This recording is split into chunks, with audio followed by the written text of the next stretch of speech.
gentlemen, honoured guests, ladies and gentlemen, boys and girls, a very warm welcome to another Luckley Speech Day. So before the formal proceedings commence, just a couple of housekeeping notices from me. It will come as no surprise that we're not planning a fire drill, so if the fire bell goes off, we assemble on the lawn. We call the back lawn, which is the lawn just behind here. A polite reminder to switch your mobile phone onto silent if you've not done that already. Thank you. And can I just say that at the end, if you could remain standing at the end of the proceedings to allow the platform guests to leave first. So now we're about to welcome firstly our school academic staff, followed by our governors. So will you please stand? Thank you.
Well, it falls to me, it's a very great pleasure to welcome you all here this morning. In particular, we welcome Lord Farmer, who will be speaking as well as giving out the prizes in a few moments' time. So thank you very much indeed for joining us, Lord Farmer. We welcome Councillor, the Borough Mayor, Councillor Bill Soane, and the Town Mayor, Councillor Lynn Forbes.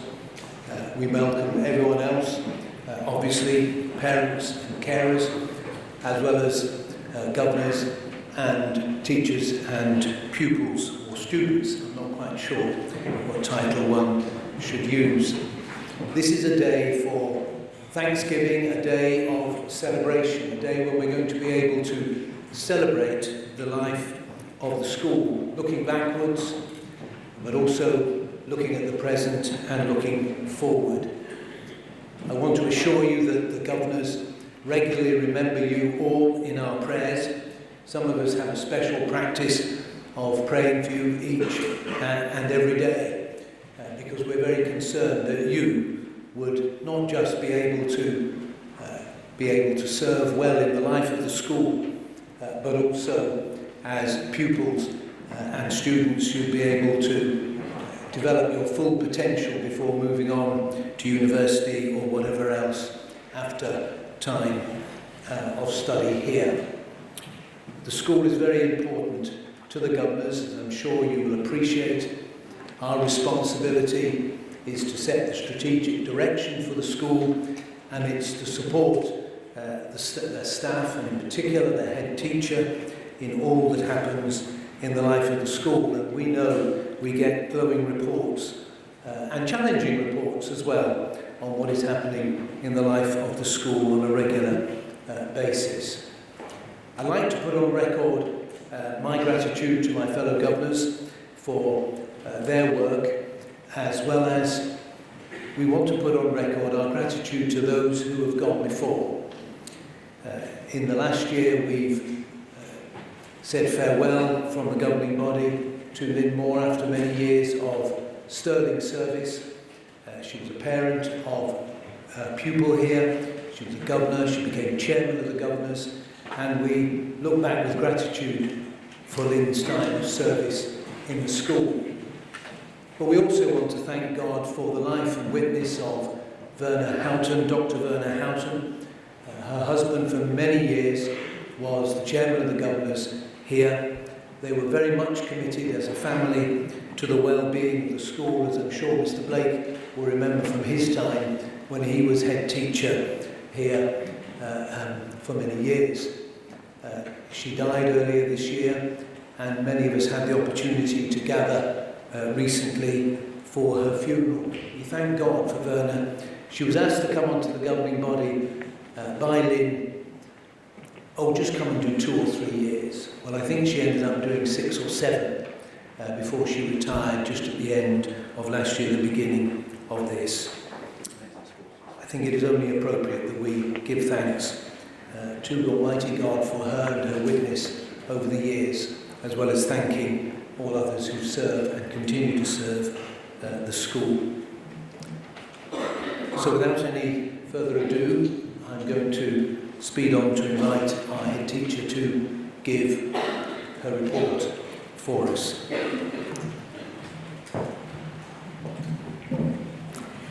Thank you for that welcome. It's wonderful to be welcoming you to what I believe is the best school in the world. And it's serious, it's the best school in the world. And welcome to our guests of honour, our staff, and mayors from the civil part of our community. Thank you for coming. We are delighted to have you here. And we are really honoured to welcome Lord Farmer to our school. I'm not going to preempt what he's going to say. He is an active and extremely busy member of the House of Lords, and it seems to me that the work he's doing is of utmost importance to our society. So thank you for taking the time to come in and speak to us. We're here to celebrate the passing of another year in what will become the history of our school. It may be helpful now to consider why the initial vision for Luckley has become more than just a school. The Drake family and our founders wished to provide a broad-based education based on Christian principles to allow pupils to develop their full potential and to make their full contribution to the community after their school days. And I guess education has moved on. Schools, particularly secondary schools, have become much more complex. And just to look at the staff list will give us a clue of what goes on into being able to open our doors every single day. And we can go on a tour of the school and see the variety and standard of facilities. Just driving in every morning, it's really no hardship working here. It's beautiful. And that those facilities are enabling a broad-based education to take place 100 years after the school first opened. From theatre to music rooms, labs and workshops, classrooms, sports facilities, living accommodation, offices, and of course the all-important kitchen. We're looking forward to the wares of the outdoor kitchen this morning. We have a beautiful school, and it is important to use it well to provide the best education possible for every single pupil.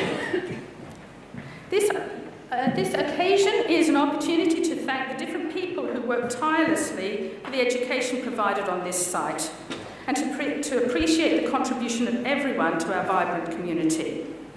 To the pupils, for the enthusiasm with which you approach school life, taking up opportunities, striving to be the best that you can be. And it doesn't matter how I feel in the morning, I know that once I have come across some pupils that I will feel better.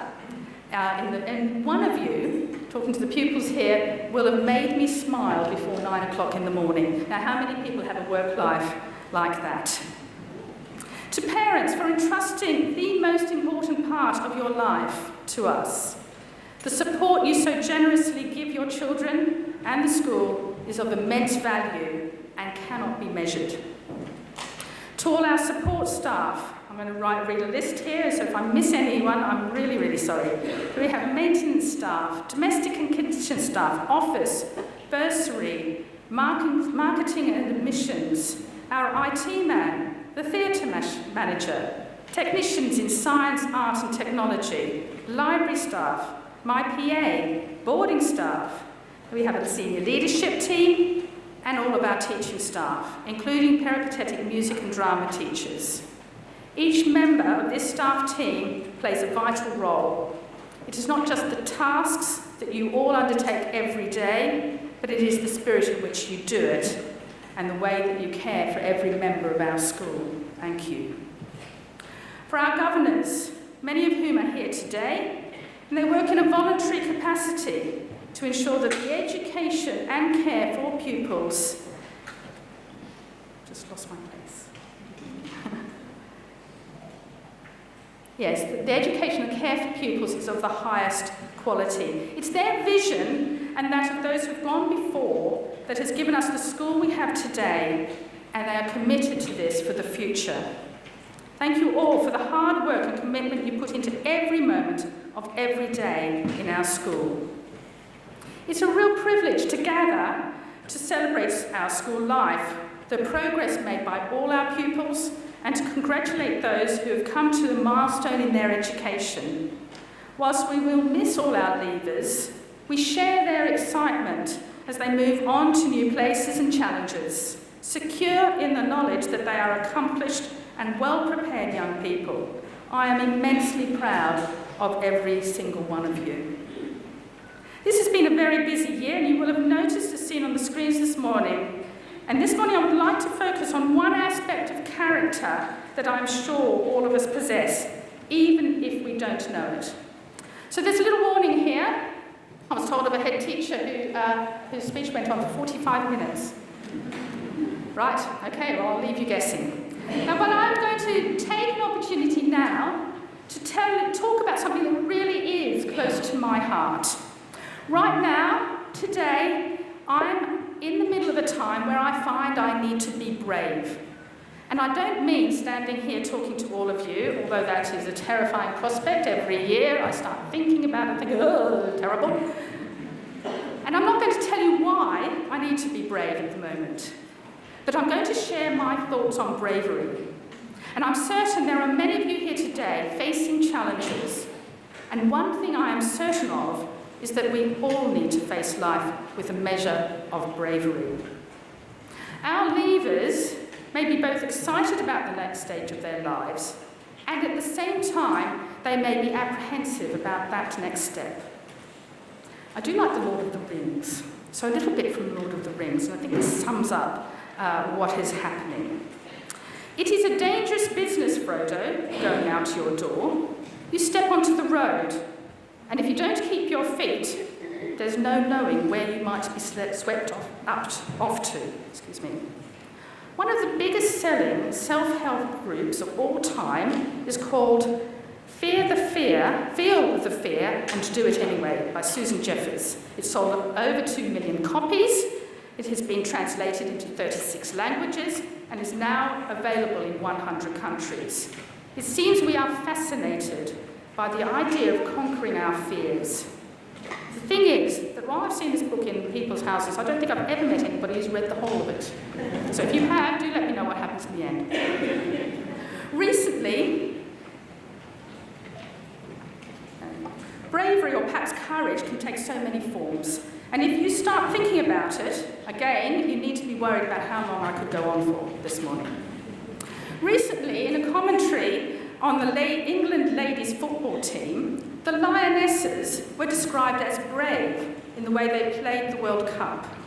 Taking a penalty shot when millions are watching, well, given I can't catch or kick a ball very well, it gives me the shivers. This year we have seen the 75th anniversary of the D-Day landings marked. And we've also heard of the courage displayed by victims of terror attacks, where people have run to the aid of others and into the attack instead of in the opposite direction. Examples of unimaginable bravery. And invariably we call these people heroes, and so we should. But actually, what does make a hero?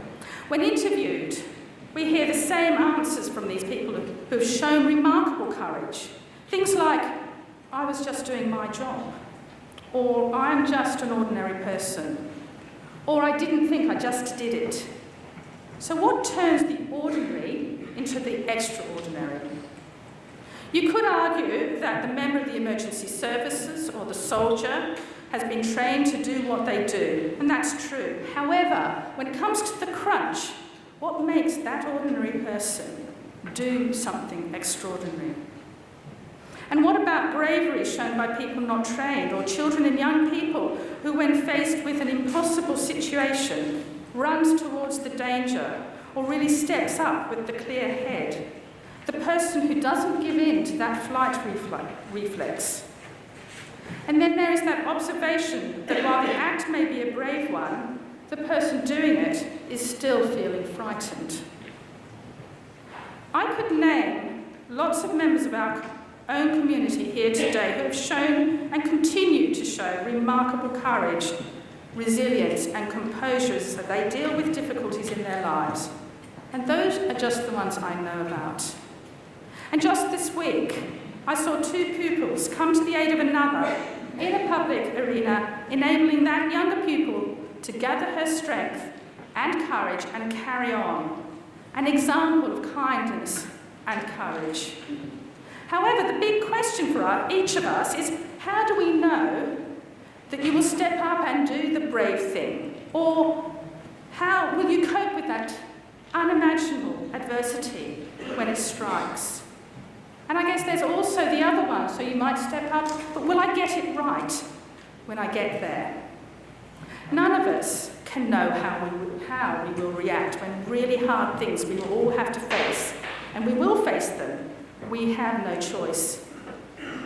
And can we really know if somewhere inside us is the power to do the extraordinary? So let's think about this just a little more. In the context of school life, there's no such thing as bravery studies. But bit by bit, as you move through the school, you will be equipped with what you need in the event of hard times. And this won't appear on any certificate. Every time you step outside your comfort zone, you will be training for that moment. And there will be some of you coming up to collect a prize where that comfort zone feels a long way away just now. And for every one of us, each step will be different. What is frightening for me might not be frightening for you, and the other way around. I can think of lots of times in school life where many of you are far from comfortable, reading in an assembly, taking a part in the school play, having never done anything like it before, singing that solo, climbing to the top of the climbing wall. I know some of my colleagues would like me to do that, so they can wish on. It's not going to happen. Going out on the various D&V expeditions. Then there's the perseverance needed when the work gets more difficult. In my subject, It's facing that awful organic chemistry or equilibria topic where you just have to have your head in your hand and battle through. Those times when you want to give up, but you don't. You get your head down and you work really, really hard.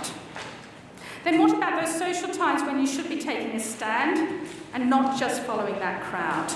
That moment when you decide to be different, to go against the crowd or even your friends. I guess it's during those moments when we all decide who we are and what is important to us. It is about having the courage to be the person God made you to be. I am convinced that given we are all made in the image of God, that we have the extraordinary in each of us. A term hardly goes by when I don't read this to the school. And it is a couple of verses from the Psalms. It says, "You created my inmost being. You knit me together in my mother's womb. I praise you because I am fearfully and wonderfully made. Your works are wonderful. I know that full well." So we have the extraordinary in us. It's been knitted into us in our mother's womb by God, and his works are wonderful. You will have learned things along the way that will equip you to deal with whatever happens. They may be specific skills or knowledge, or it may be just the accumulation of those moments of stepping outside of your comfort zone that gives you the confidence and resilience to step up and then regain your equilibrium afterwards. It is highly unlikely that your knowledge of surds or ability to conjugate a verb or write a great story will save your life. All these things will teach you to learn and equip you for making choices on the careers and interests you may pursue. Try to remember, as you go into the summer holidays and then into what next year holds for you, that you are uniquely made by God. And the logical conclusion is that you are extraordinary and capable of outstanding and astounding courage and bravery. I'm going to leave you with a section of the poem If, written by Rudyard Kipling in 1895, which I believe is as true today as it was when it was written. If you can dream and not make dreams your master, if you can think and not make thoughts your aim, if you can meet triumph and disaster and treat those two impostors just the same.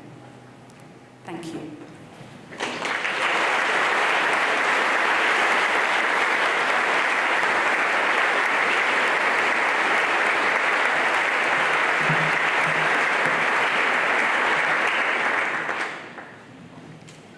As this academic year comes to a close, we will be saying goodbye to some of the staff here at Luckley. And although we will miss them, we're going to wish them the best of luck for their future endeavours. Miss Everly joined in September of this school year. She's been head of geography in her maternity cover role, leading on numerous geography field trips and assisting in Galloway House. She has also taught A-level and GCSE geography. We are very grateful for her dedication to the students in her teaching and wish her the best in the future. Mrs. Kearns will also be leaving after taking on the role of maternity cover for religious studies. She has loved the dynamic discussions in her RS classes and taking part in choir.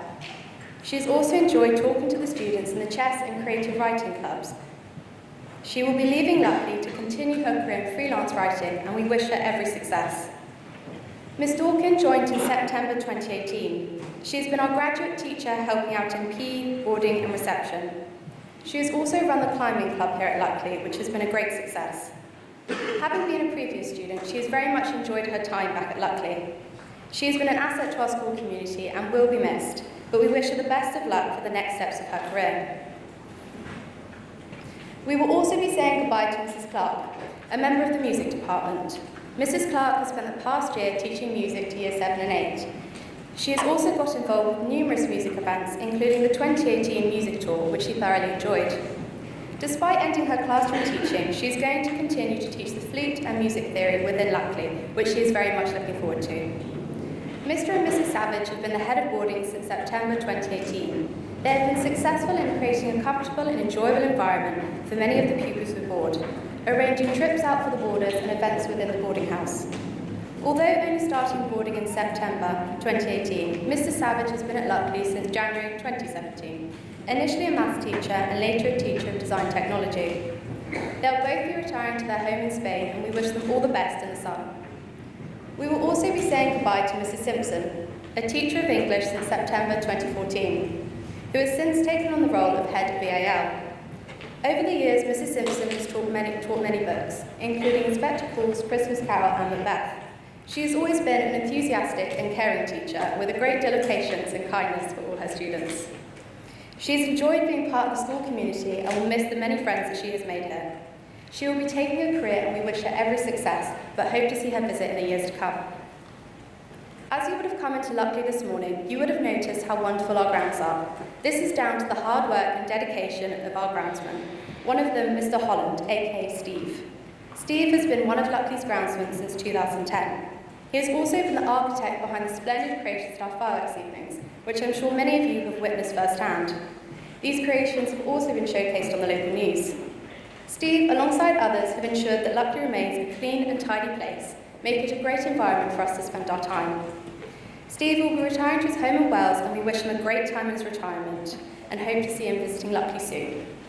I want to thank all the teachers here at Luckley for everything they do, and especially thank those who are leaving us today. You've been an amazing addition to our school community and will be missed, but we hope to see you visiting in the years to come. Thank you.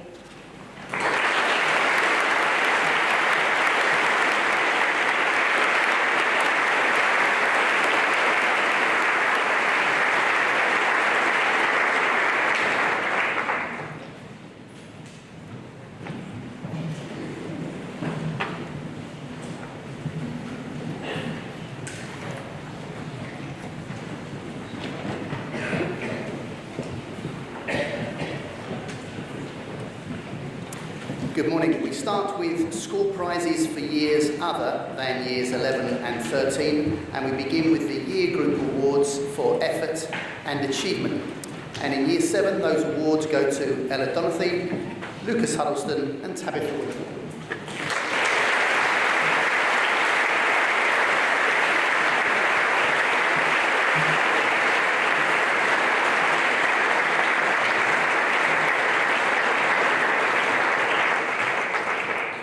In year 8, the awards go to Millie Cook, Ella Potter, Morgan Power and Alina Shaw.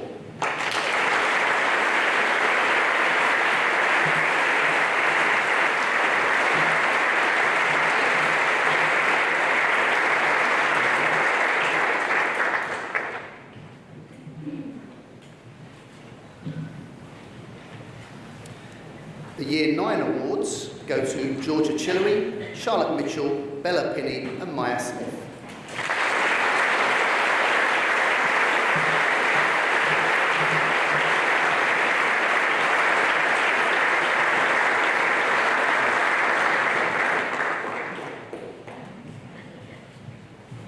And in Year 10, the awards go to Courtney Hall, Holly Lenk, Charlotte Paul, Sam Warren and Maddie Windsor.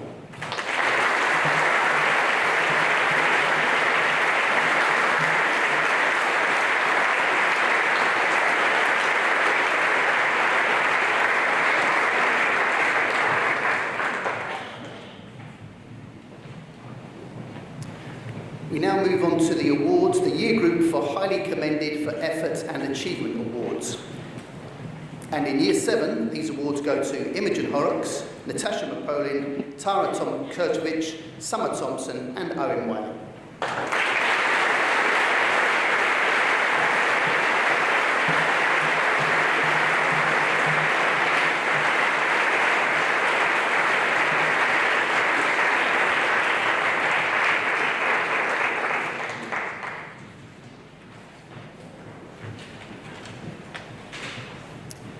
The Year 8 awards are awarded to Ella Baxendale, Max Bazzani, Rowena Fryery-Smith, Varun Gandhi, Chenge Cortez, Lucy Scott, Freya Smith and Lilia Wheeler.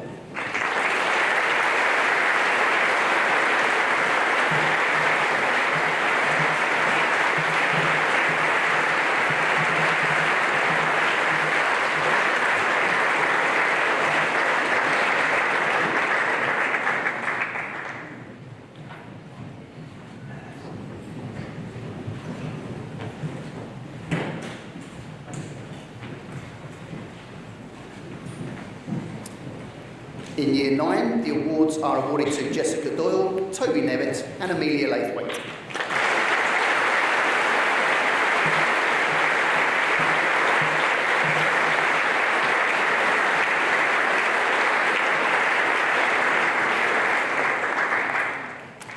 And in Year 10, the recipients are James Haynes, Katie Page Bailey, Virginia Saffin, Bronwyn Watkins and Sophia Zhang.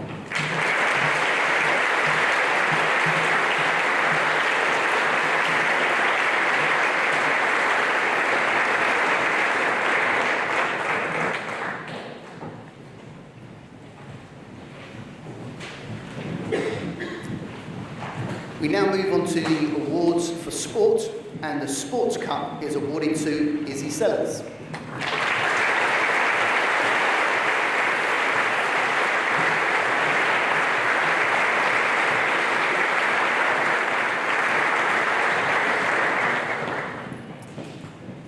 The Twos Trophy for high levels of ability, effort and commitment in sport is jointly awarded to Joe and Sam Warren. Unfortunately, both boys, because they're awarded the award for ability and effort, both boys are away playing cricket for Berkshire Cricket Club, and so the award is being taken by their sister Hannah.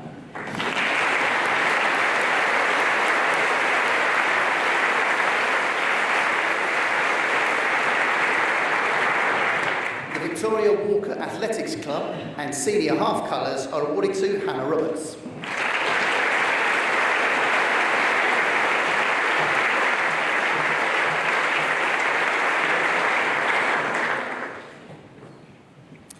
In gymnastics, the Hewitt Cup for gymnastics is awarded to Lara Groom, and the Ryman Cox Shield for gymnastics goes to Millie Cook and Reese Berry.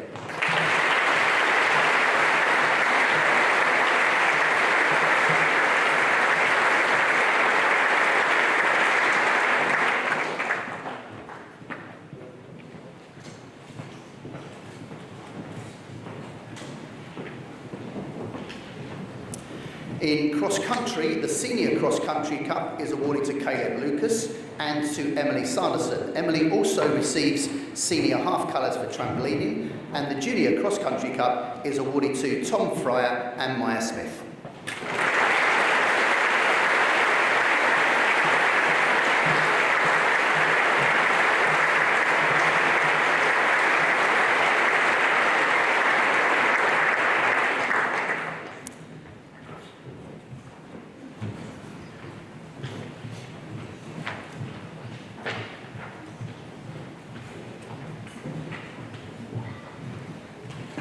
The Dance Cup is jointly awarded to Cheska Jeffrey and Georgia Staley.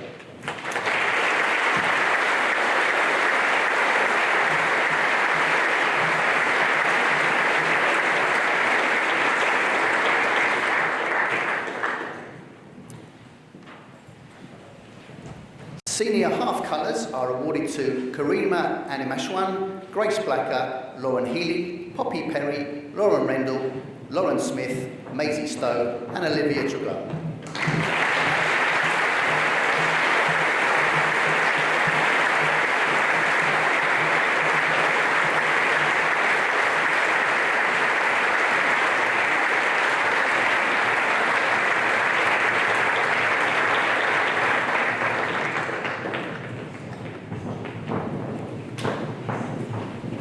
We now move on to our music awards. And the awards for music are as follows. The Bunker Instrumental Award is awarded to Jess Griffiths.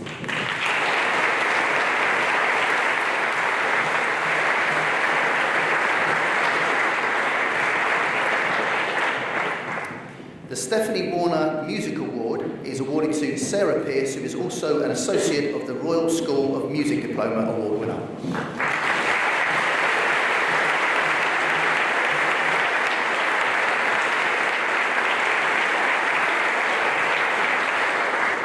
The Eve Bull Cup for Emerging Musical Talent and Associated Board of the Royal Music School of Music Grade 8 Awards goes to Lucy Scott.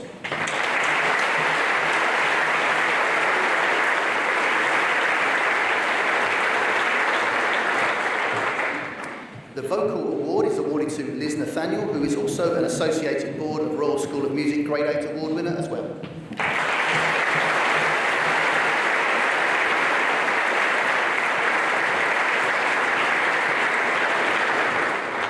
Associated Board of the Royal School of Music Grade 8 goes to Emma Hewins.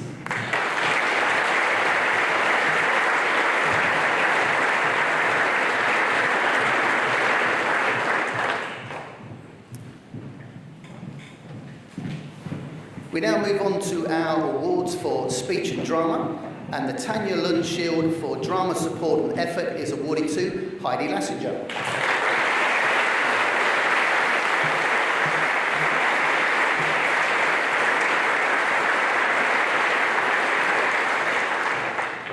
And the Russell Smith Trophy for contribution to school drama is jointly awarded to Katie Foster and Harvey Brown.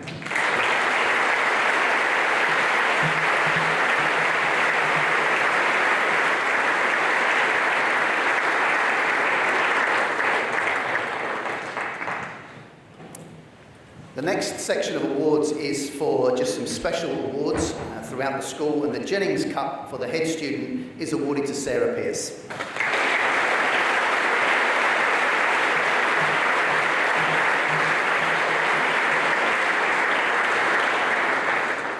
The Luckley House Friends Cup for service goes to Liz Nathaniel.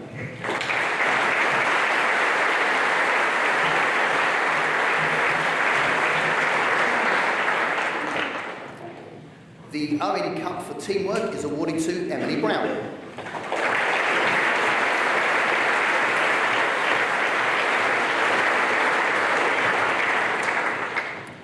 The Kilcaddy Cup for fortitude goes to Sophie Bradford.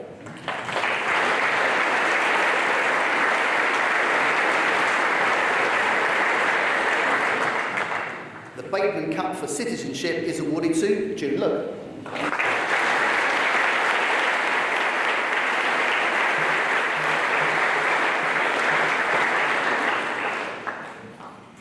The Randall Cup for Endeavour is awarded to Courtney Hall.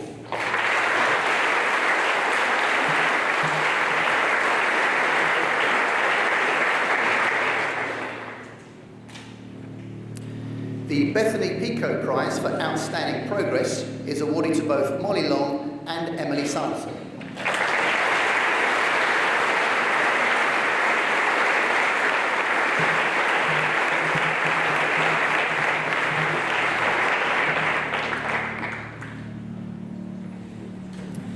The Beaumont and Stevens Prize for Mentoring Young People is awarded to Poppy Perry.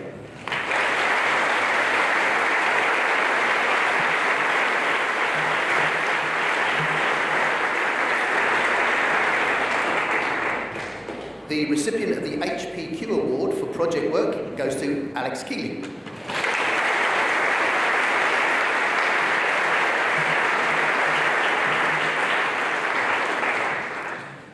The Year 7 Homework Project Prize goes to Emily Foster.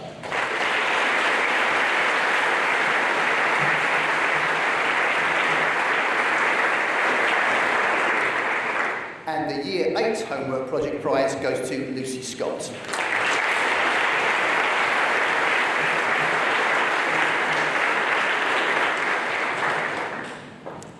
So now we have an opportunity to look forward to our next academic year, and we would like to recognise the Year Scholars for 2019. Academic scholarships are awarded to Peter Killint, Hannah Donald, Lottie Frary-Smith and Lawrence Howe, who also wins a music scholarship.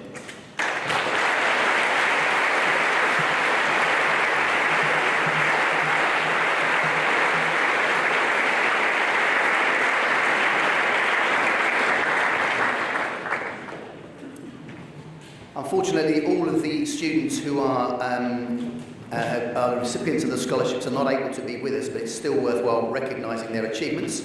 So academic scholarships are also awarded to Isaac Hudson, Emily Jones, Fleur Maynard and Jacob Pickard.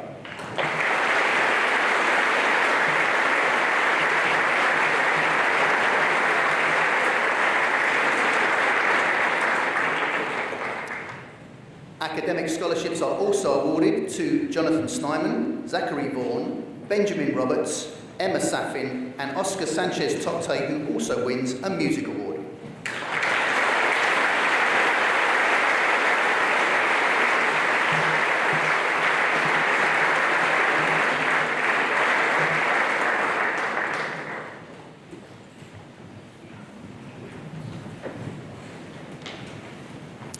Drama scholarships are awarded to Nina Ayling, who also wins a music exhibition, Lois Scott, who also wins a sports scholarship, and Nathan Gow, who is our music award winner as well.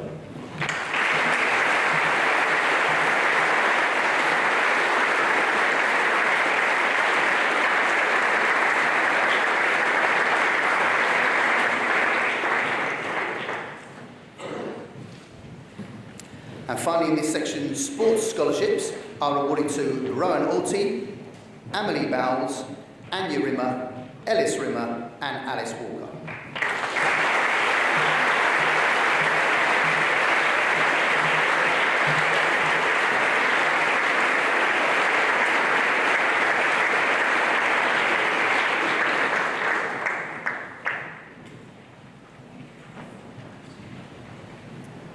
And while we get the rest of our award winners sorted out, we will pause for a musical interlude, and it's a great pleasure to welcome back to our school choirs, along with the rock school as well.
One remains.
So to our new music scholars, no pressure.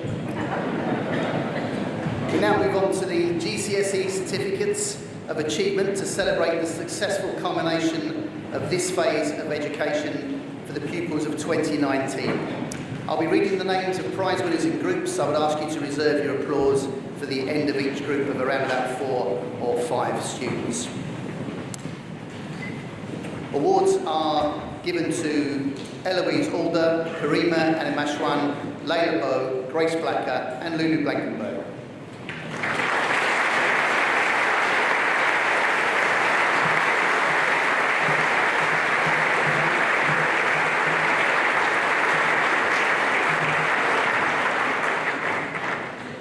They all look about 10 years older than when they left 2 weeks ago. Anna Cherry, Mia Connell, Jess Griffiths, Layla Hanif and Ellie Haynes.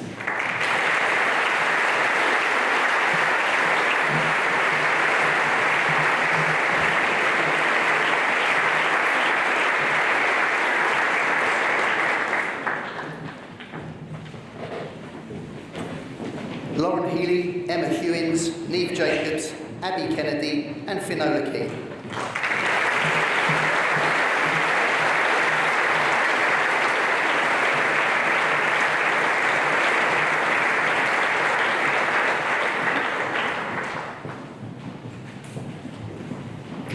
Heidi Lassinger, Jemima Lewis, Aurora Lambar, Phoebe Muir and Sri Pamela Papati.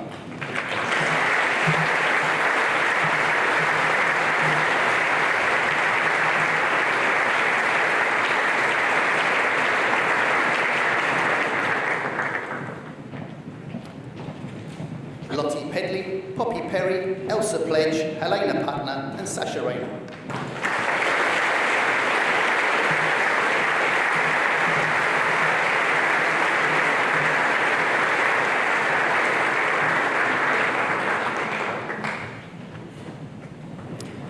Awards to Lauren Rendell, Hannah Roberts, Emily Sanderson, Rosie Sellers and Jessie Sheffield.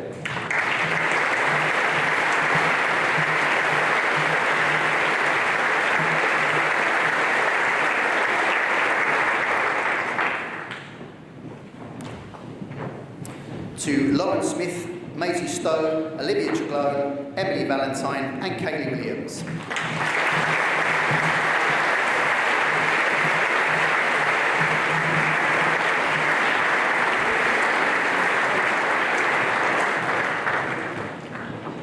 And finally to Verity Willett, Amy Wong, Grace Wong and Abby York.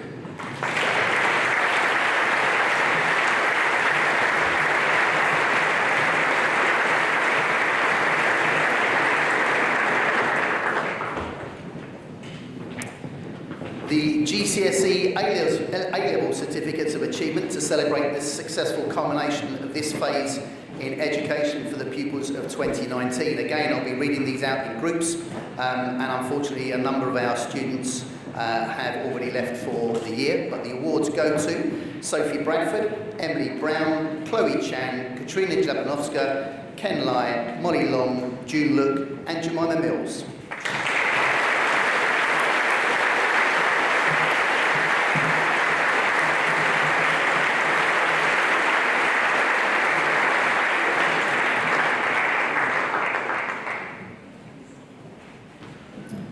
And awards to Michael Mironov, Liz Nathaniel, Millie Pedley, Sarah Pierce, Emma Q, Izzy Sellers, Nasivino Theru and Alita Yen.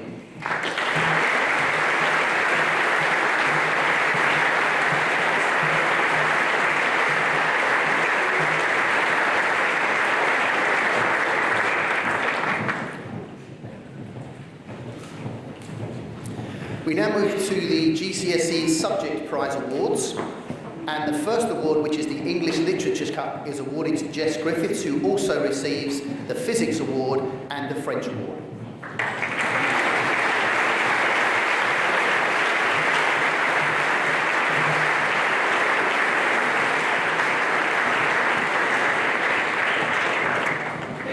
The Music Awards go to Ellie Haynes and Emma Hewins.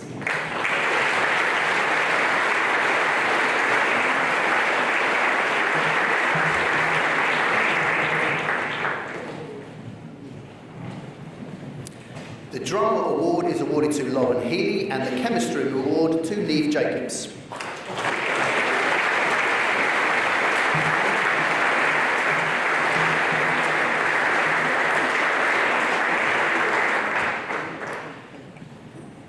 The Photography Award is awarded to Abby Kennedy, and the Rose Bowl for History goes to Heidi Lassinger, who also wins the English Literature Cup.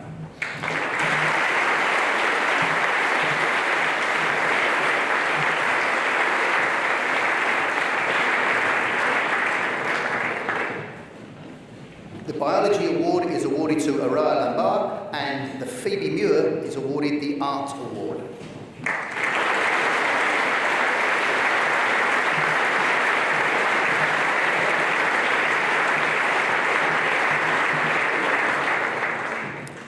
Lottie Pedley wins the Spanish Award, and the Crone Trophy for Outstanding Geographer goes to Poppy Perry, who also wins a PE Award.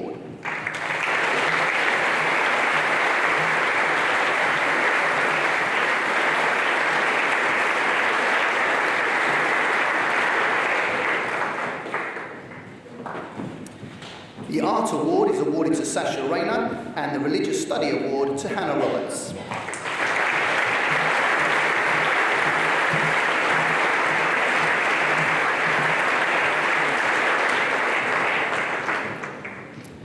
The History Progress Award goes to Emily Sanderson, and Rosie Sellers is the recipient of the Photography Award.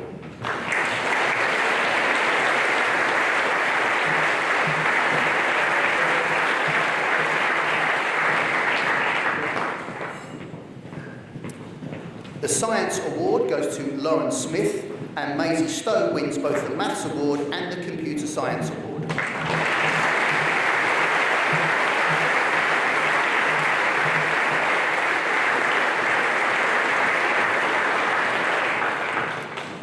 The German Award goes to Kaylee Williams, and Abby York wins our Drama Award and also wins the Business Award.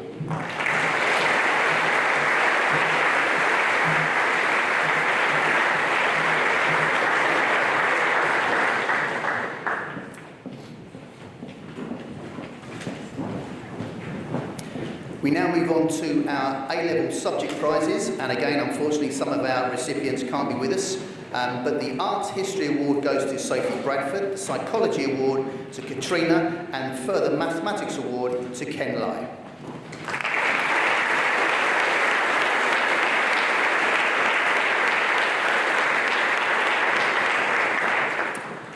The Tront History Cup is awarded to Molly Long, who also wins a PE Award.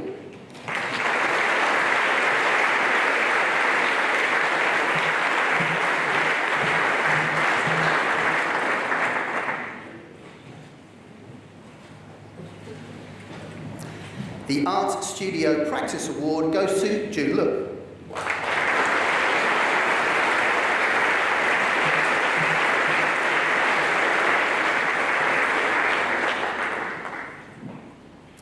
The Photography Award is awarded to Jemima Mills.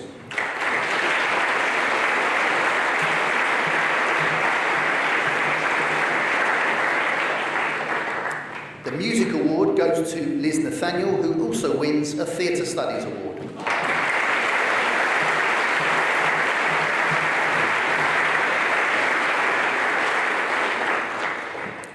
A Theatre Studies Award is awarded to Millie Pedley, who also is awarded the Art History Cup.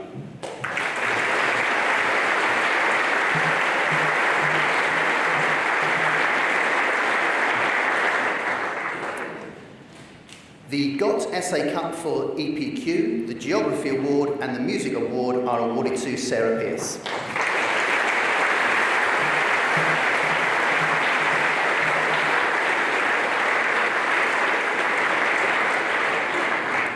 The Pritchard Mathematics Cup, the Jung Physics Cup are awarded to Emma Q, and the Chemistry Award is awarded to Nasibo Theroux.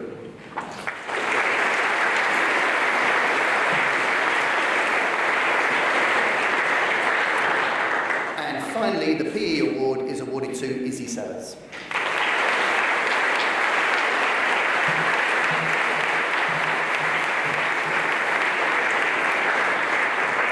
And this concludes the prize prizes for this year. We'll now hand back to the senior choir.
certainly an honour and a privilege for me to be here today, and I'd certainly like to thank Jane for her kind invitation and generous welcome for today. I've actually been aware of goings on at Luckley for quite a few years and have been really heartened to see the school growing and just to see the outstanding pupils that are here and the whole way that the atmosphere, the facilities, the qualifications, the academic standards, all these things seem to be going in the right direction. And it's wonderful to see so many of you here this morning. Our daily life at Luckley is basically about education. And I know we've talked about leavers this morning. Some of you will be leaving today, not to come back as a pupil. In fact, I see some of them haven't come back before today, they've already gone. But go on to university, colleges, maybe straight into a job, and start a career. And the focus of the school, it has to be all the time teaching you and equipping the students for what you're going to be as an adult.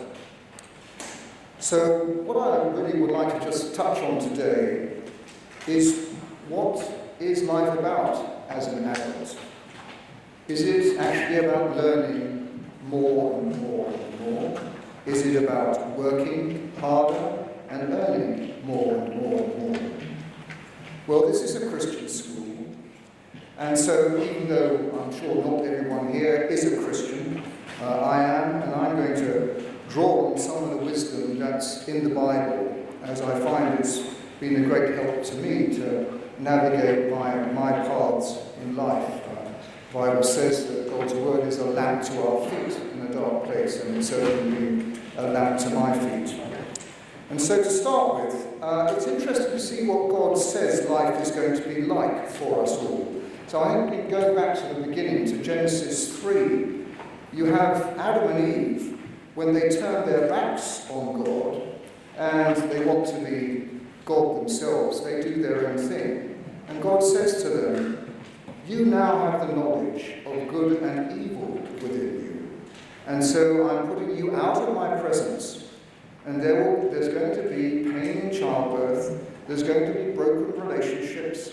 There's going to be thorns and thistles in the ground from which you're going to have to work day by day to get the crops by the sweat of your brow to just live day by day.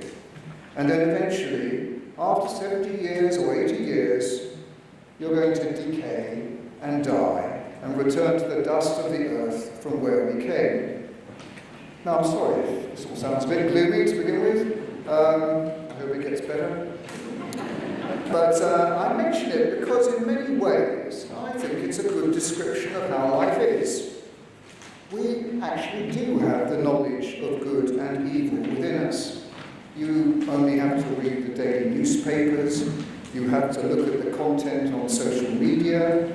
You just have to look back in history to see that that's obviously true. And life is a struggle.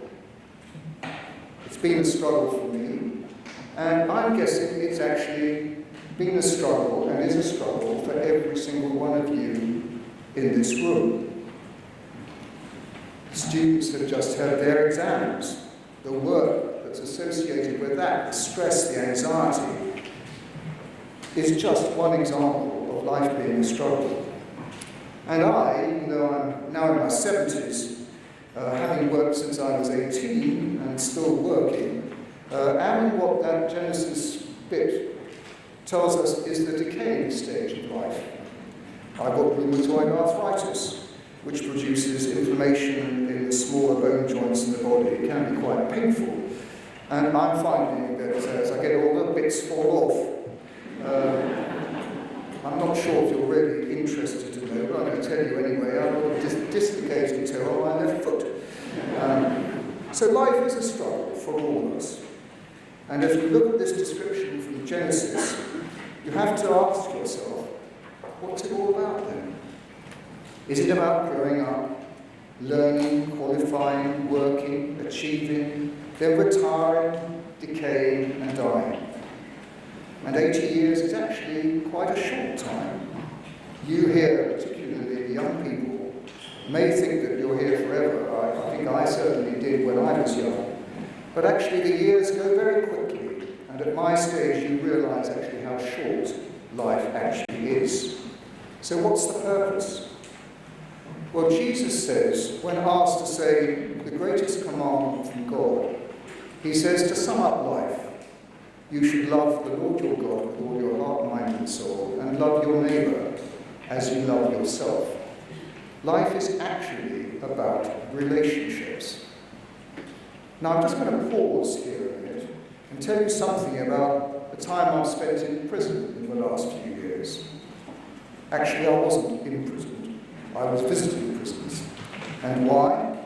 Well, the Ministry of Justice asked me to do a review on how to strengthen prisoners' family and significant other relationships in order to reduce the reoffending rates of prisoners, which were well over 30%. 30% of prisoners were doing their sentence, going out, and then there'll be this revolving door and they'll come back in again because they've committed another crime.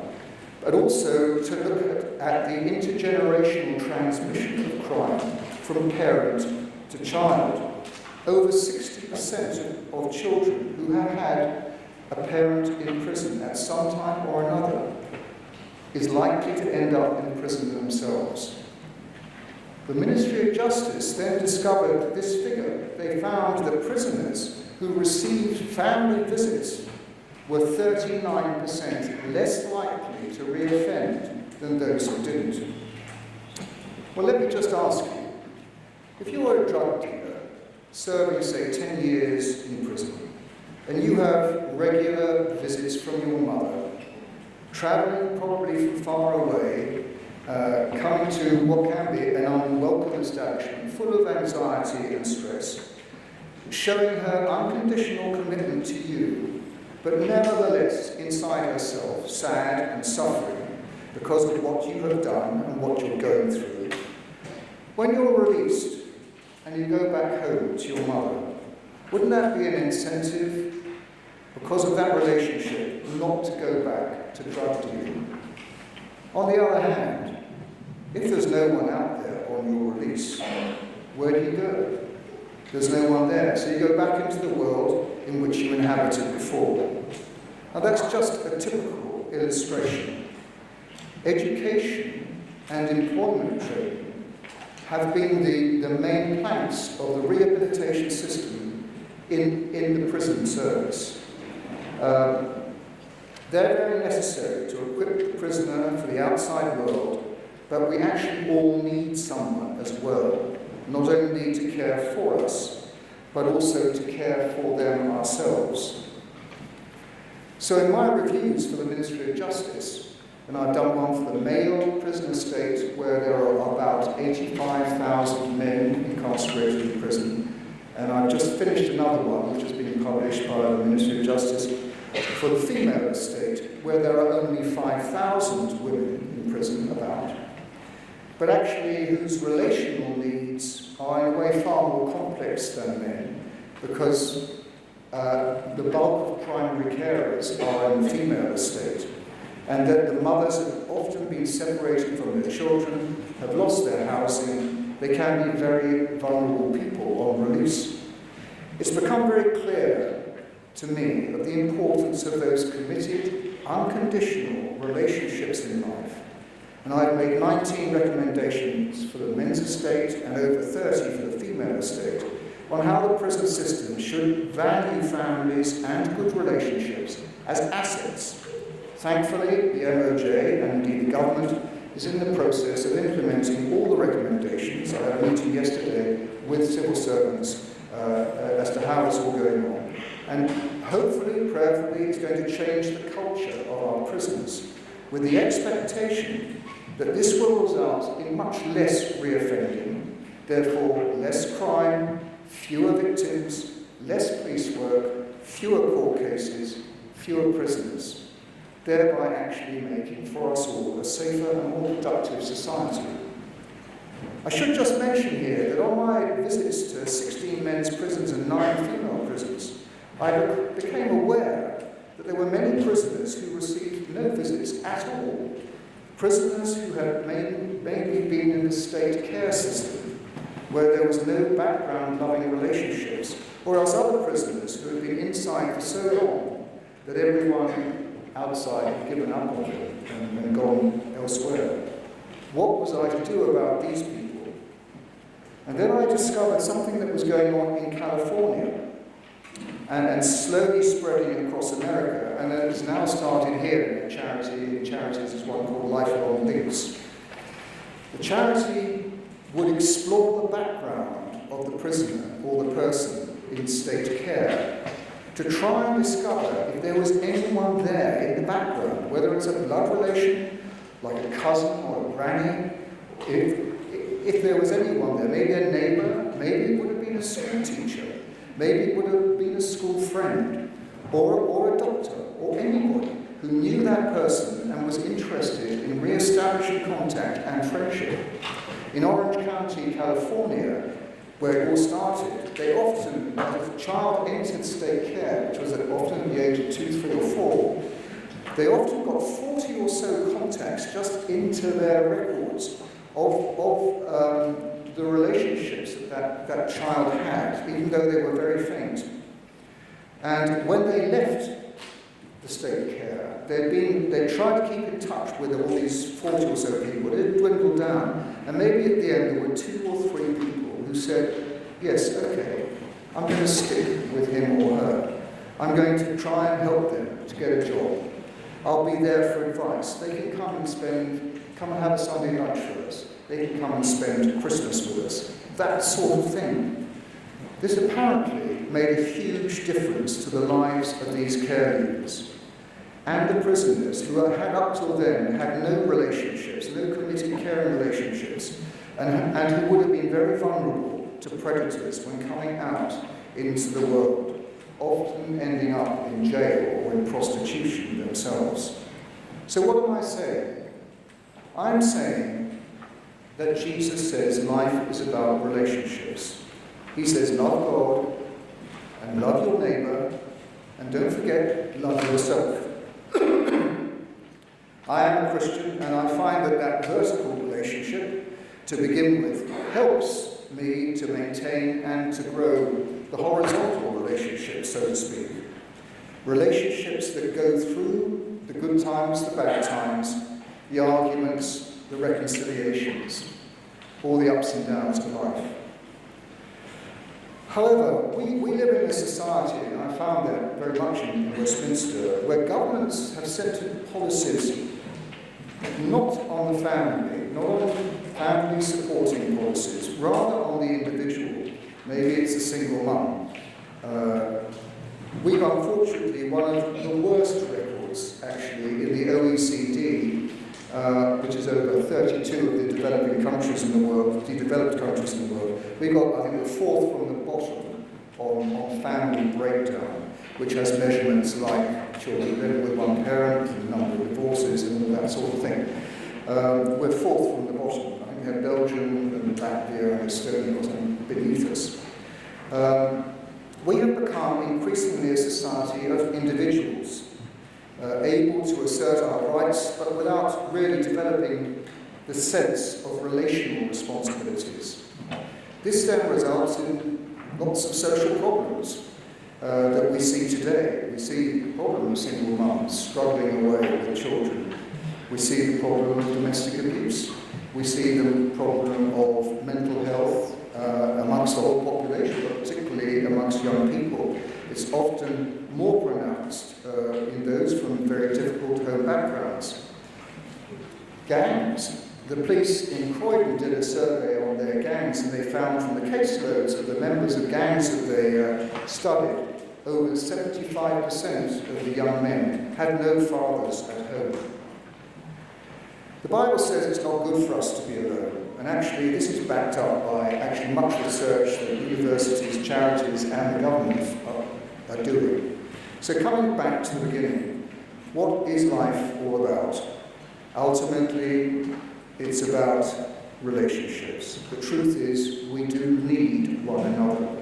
There's a very good entree, that song that we just heard there, which was that huge dependency on one another and producing good in each other. We need those committed, unconditional relationships, which will be the essence of the years ahead for all you pupils who are leaving Luckley today. Family commitment and friendships require giving as well as receiving. And I hope some of the friendships that you have made here at Luckley will be with you for the rest of your lives. I know many people of my age who still have many good friendships from their school days. And it's been one of those strands of continuity and steadiness throughout life. So as you think about it, what am I going to do when I leave university or when I leave school? May I encourage you to recognise that God, families, friends and people actually give meaning to the short time that we're here on earth. Work is important, as Genesis says. We need to feed ourselves to live. Education is important. A growing knowledge of our world and universe helps us to produce order out of what can sometimes be chaos. But watch out. Just don't bow down to the altar, for instance, of work. I've worked a lot of time of my career in the city, and I saw a lot of men there working 24/7, as it said. Whereas in a way, they would get up very early in the morning, they're going to work, they work hard all day long, hoping to go up the ladder, earn more money, etc. They come back late in the evening, and what were they doing? They were basically sacrificing their wives and their children on the altar of the corporate company God. So just watch out for that sort of thing. I found it quite a big battle, but being a Christian helped me enormously to tell my bosses that actually I had other priorities rather than work as the top priority at God. And then I had family, and then I had the work. And that sort of protected me. So, protect, greatly value, work at those good, caring, loving relationships around you. Think of the fruit of the Spirit, which is in the Bible. Love, joy, peace, goodness, kindness, gentleness, patience, faithfulness, self-control. Exude those in your relationships and work at them. Watch out for social media. It is a place of good and bad, as I said, but it can be a place where short-term and superficial contacts can seem very attractive, but actually can result in long-term hurt and pain, and the relationships don't last. I've heard the whole country, people have said, they're watching Love Island. I haven't myself, I'm not really sure what it's about, but I gather it's, again, rather short-term relationships, and those can be finished after a fairly short time, and I've heard also the stories of depression, unhappiness, and broken relationships afterwards. So, I'm very happy that the Ministry of Justice now values families. They see them as an asset in the whole rehabilitation program that goes on in the prisons. Previously, they used to look at families almost as petty criminals themselves. There would be drug mules, there would be encouraging the man into criminality. Now they're seeing them as assets, welcoming them. It's interesting. The men know how you treat the families when they arrive at the prison. And if they're treated respectfully and well, graciously, given cups of tea, given a welcome, and they've travelled a huge amount of time and distance at a lot of cost, then actually that affects the men's behaviour. Families being respected, we respect the officers who are doing that. So, to repeat, value your family, your good friends as lifelong assets. The good friendships you have made here at school will do and in your families, in the future, at work, or in church, or maybe on holiday, wherever you make those good relationships, all these will add up to the richness of your lives. Lee Iacocca, who was chairman of a large American car, he was chairman of Ford at one stage, or chief executive, and then Chrysler, and he did very well. As he was getting on in life, he quoted, There's one thing I will not say on my deathbed, is I wish I'd spent more time in the office. Jesus says, love God, love your neighbour, love yourself. Those committed relationships, including to yourself, to do good for yourself, I will do to others as they would do to me. These relationships, the committed, loving relationships, they're the essence of life. Thank you for listening to me.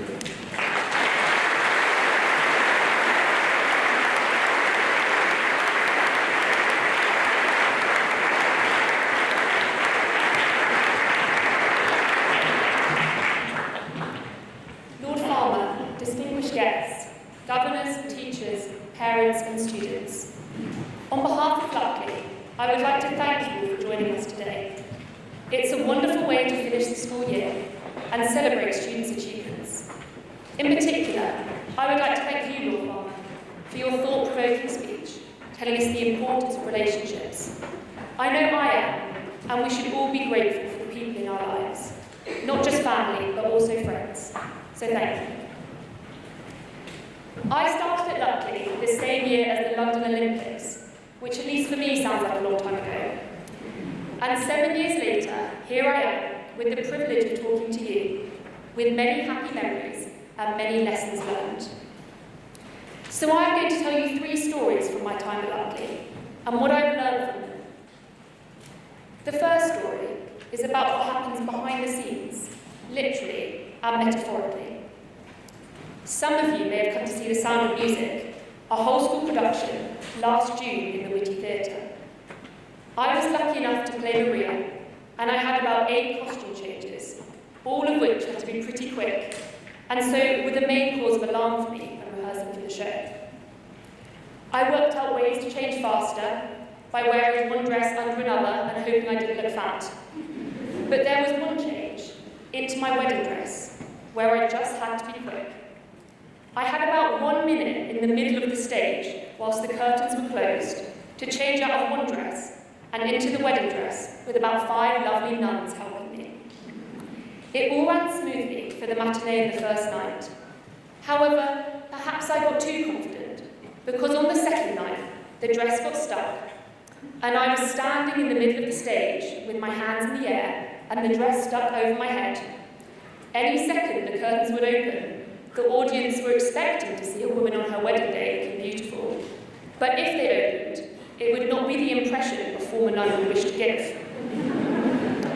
It was the most panicked I've ever been on stage, but luck was on my side, and my wedding dress slipped over my head just before the curtains opened. And the most important thing about this story is, the audience never knew. This experience applies to life, because we never know what's going on behind the scenes in someone's life. They may be struggling massively, but when the metaphorical curtain opens, the show goes on, and people never know their struggles. I think our response to this has to be kind. Be kind to whoever you talk to, because you are never going to know exactly what they are feeling. The second story is a story of my own personal growth and the discovery that perfection doesn't exist. I started singing when I was 10, when I saw a 10-year-old singer on America's Got Talent and wanted to be like her. I started lessons and would practice as much as I could, but I was too scared to sing in public for 4 years. I would sing to my parents, but to anyone else, I did so reluctantly or refused. To put this in perspective, surveys about people's fears often put public speaking at the top of the list. Many people fear public speaking more than they fear death. And I would say that singing is scarier than public speaking. Looking back, I think this was because I didn't think I was very good yet. I was still practicing, still working, striving for perfection. I found this quote: "Perfectionism is very addictive because it's very seductive. It's so great to think that there's a way you can do things, where you can never be held in judgment by other people, that you can totally escape criticism, but it doesn't work. You can never totally escape criticism, no matter how good you are. And if this is how you judge perfection, does perfection really exist? Furthermore, everyone has a different idea of perfection. So how can it exist? The pursuit of perfection diminishes originality because you're not striving for the extraordinary, you're striving for the perfect ordinary. So when I auditioned for the Year 9 musical, and I first sang in front of my friends and teachers, I didn't feel ready, but I felt good enough. I knew I wasn't perfect, but I sucked it up and did it anyway. And that is what I urge you to do too.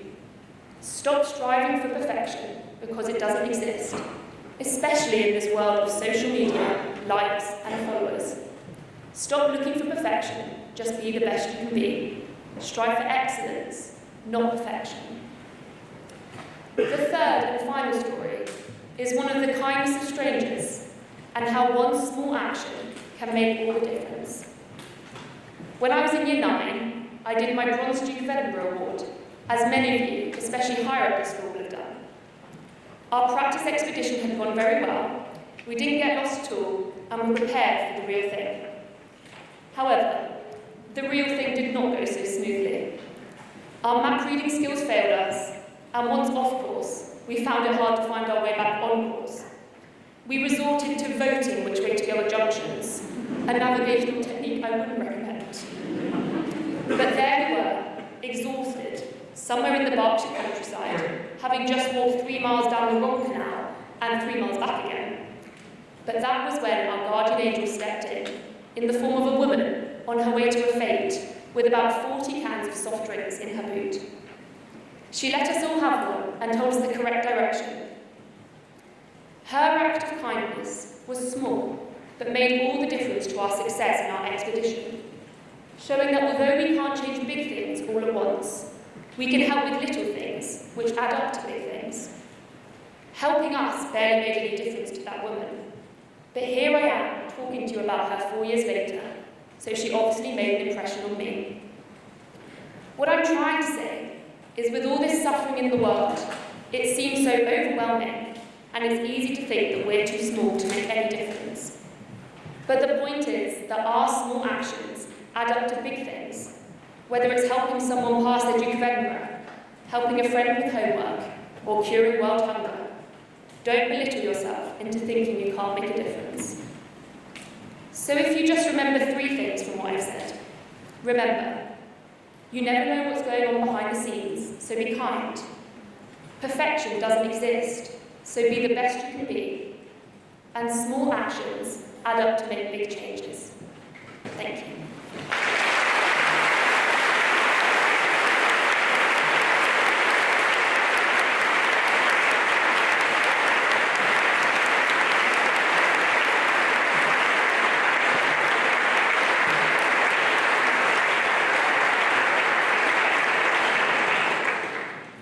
Turn please now to our hymn. And if I may add a word of thanks to Lord Father and a word of encouragement to somebody who for nearly the last 30 years has had the daunting task of sometimes sending people to prison. I serve as a magistrate. I'm very much aware of the fact that family relationships are absolutely crucial. And no magistrate, no judge ever likes sending anybody to prison. But if people have done something wrong, when Parliament says, well, that's the punishment they must have, we magistrates and judges have no choice but to do as we're told by our political masters. And as someone who's been associated for many years with people who have grown up in the child care system, I also recognise the fundamental importance of family life. And thank you, Sarah, for what you've shared with us just now. Because I think all of these things come together as we now sing this song. You see, if we're to be caring, loving people that God has made us to be here on earth, we need to have Him as our vision, the one who's before us, the one to whom we look, the one whom we follow. And in particular, we follow His beloved Son, the Lord Jesus. You are my vision, O King of my heart. We stand to sing.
Just near the back cover you'll find the Luckley prayer. We're going to join in praying this prayer together.